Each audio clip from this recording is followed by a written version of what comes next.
2016 the salary review was 850 million nanayo yangakhona ukucaterisha bo traveling, and now setawuqhamuka bona bese bathi thina sasayinela asinakele sakusayinela, when in actual fact ngabo kanye ngabo labasikhoze ukuthi sifike kule nkinga lesikuwo. So we are not going to be kind to them. Thina besibadisi aba respect her as Disham said to deliver, but they should not take us for granted.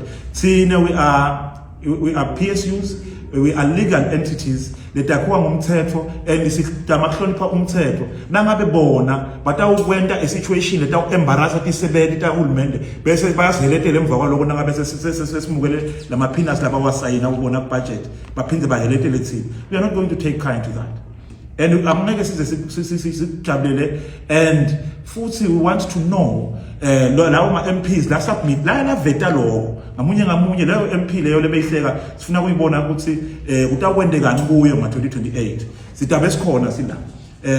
We are going to use our power lekhona to influence